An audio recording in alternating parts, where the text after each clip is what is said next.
Chandigarh mayor ਚੋਣਾਂ ਵਿੱਚ ਦੇਸ਼ ਧਰੋਹ ਅਤੇ ਗੈਰ ਸੰਵਿਧਾਨਿਕ ਦਖਲਅੰਦਾਜ਼ੀ ਨੂੰ ਲੈ ਕੇ ਭਾਰਤੀ ਜਨਤਾ ਪਾਰਟੀ ਉੱਤੇ ਇੰਡੀਆ ਗੱਠਜੋੜ ਨੇ ਤਿੱਖਾ ਸ਼ਬਦੀ ਹਮਲਾ ਕੀਤਾ ਹੈ। ਆਮ ਆਦਮੀ ਪਾਰਟੀ ਅਤੇ ਕਾਂਗਰਸ ਦੇ ਆਗੂਆਂ ਨੇ ਸਾਂਝੀ ਪ੍ਰੈਸ ਕਾਨਫਰੰਸ ਦੌਰਾਨ ਚੋਣਾਂ ਨੂੰ ਗੈਰ ਸੰਵਿਧਾਨਿਕ ਅਤੇ ਭਾਜਪਾ ਦੀ ਗੈਰ ਕਾਨੂੰਨੀ ਧੋਖਾਧੜੀ ਕਰਾਰ ਦਿੱਤਾ ਹੈ।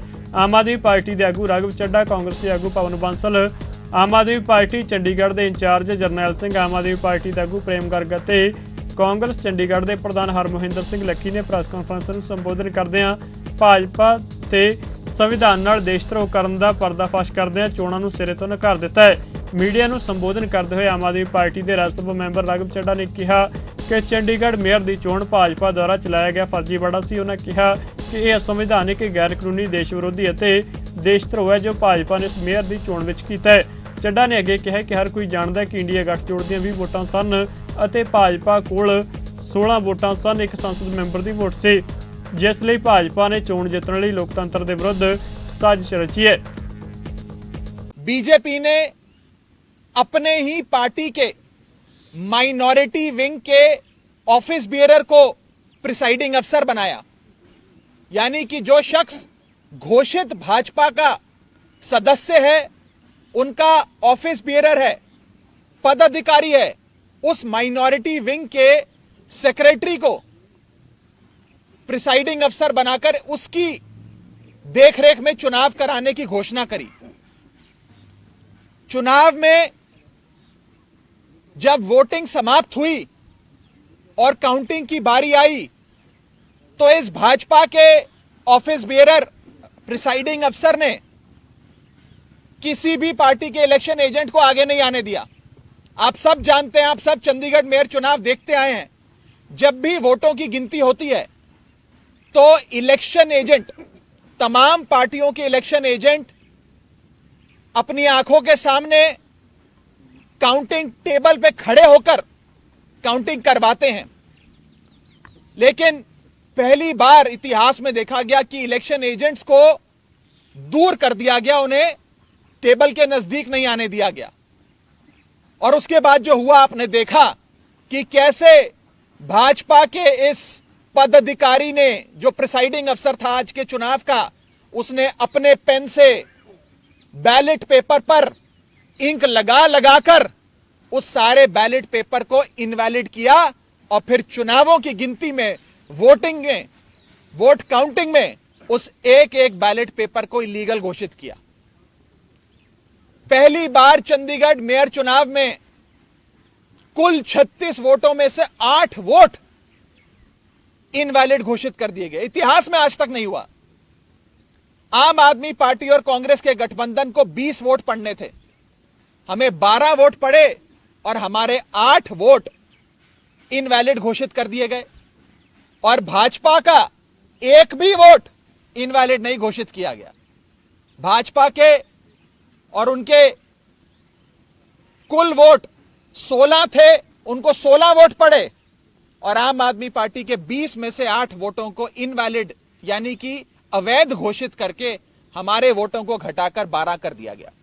यह दिखाता है कि भारतीय जनता पार्टी इतने छोटे से एक मेयर के चुनाव में, म्युनिसिपल कॉरपोरेशन के मेयर के चुनाव में, अगर इस प्रकार की गैर कानूनी, असंवैधानिक घटनाएं को अंजाम दे सकती है, तो आप सोचिए कि लोकसभा चुनाव की हार देखते हुए ये लोग क्या करेंगे।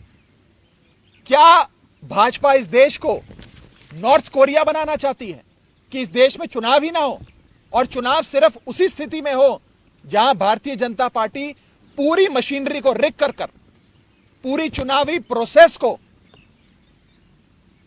विशिएट कर चुनाव जीत सके। साथियों, मैं अनिल मसीह, जो भारतीय जनता पार्टी के माइनॉरिटी विंग के पदाधिकारी हैं और आज के प्रिसाइडिंग अफसर हैं, उनके खिलाफ कार्रवाई की मांग करता हूं। आपराधिक मामला दर्ज होना चाहिए और उनकी गिरफ्तारी होनी चाहिए। 8 वोटें पहली बार, यानी कि 25% से ज्यादा वोटें रिजेक्ट हुई हैं इनवैलिड होके। आज तक जहां बिल्कुल अनपढ़ लोग भी वोट डालते हैं, वहां भी ये कभी नहीं होता। वहां कभी नहीं देखने को आया कि इतनी बड़ी परसेंटेज पे वोट्स रिजेक्ट हुई हो। बिल्कुल बेशर्मी के साथ उन्होंने वो आज किया जो लोकतंत्र में नहीं होता। एक पहले से साजिश थी, जब जो पहले दिन से सोच रहे थे कि हम कुछ भी हो ये चुनाव जीतेंगे, और हमारे दूसरों ने एकदम वहां प्रोटेस्ट किया। और दिलचस्प बात यह है कि जो उनके अपने जिनको उन्होंने बिठा दिया उसकी कुर्सी पे, मैं ये नहीं कहता कि वो चुने गए शब्द गलत होगा, उनको जो जबरदस्ती वहां बिठा दिया गया, impostor, I am using that word with responsibility, एक impostor, a person who usurped the authority of the mayor, उसको वहां बिठा, एकदम पास खड़े हैं, एक सेकंड में अगर आपने देखा होगा वो एकदम वहां कुर्सी पे बैठ गए। नहीं तो क्या होता है, वो ऐलान करते हैं, सामने से वो उठ के आते हैं, उसके साथ दूसरे सदस्य उनको लेके आते हैं, उनको कुर्सी पे बिठाते हैं, फिर वो आगे कॉन्डक्ट करते हैं इलेक्शन। ये नहीं हुआ। और बैलेट पेपर्स का क्या हुआ वो बिल्कुल हमें किसी को मालूम नहीं।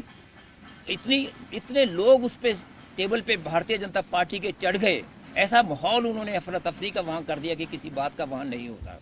हमारे सदस्यों ने सभी ने 20 के 20 ने इकट्ठे होके दूसरे दोनों कैंडिडेट्स वाला इलेक्शन पोस्टपोन, उसको प्रोटेस्ट में हमने हिस्सा नहीं लिया, क्योंकि अगर उसमें हम हिस्सा लेते तो हम ये बात कबूल कर लेते कि ये मेयर हैं। ये अच्छा नहीं लगता कहते हुए, लेकिन ये सत्य है, ये सच्चाई है, हमें कहना होगा कि इस वक्त उस मेयर को माना नहीं जा सकता। मेयर एक साजिश के तहत है, देशद्रोह जैसे कहा राघव जी ने, वो सचमुच एक देशद्रोह है। लोकतंत्र के साथ ऐसा एक घटिया, एक घिनौना माहौल जो आदमी सोच नहीं सकता। और ये हमारी वो बिल्कुल फादर्स्ट फियर्स, जो हम वो शंकाएं मन में कभी आती हैं कि लोकतंत्र में अगर ये फिर कहीं चुनाव जीत गए केंद्र में, जिसके कारण ये बना था गठबंधन, तो आगे के लिए देश में चुनाव को भूल जाइए।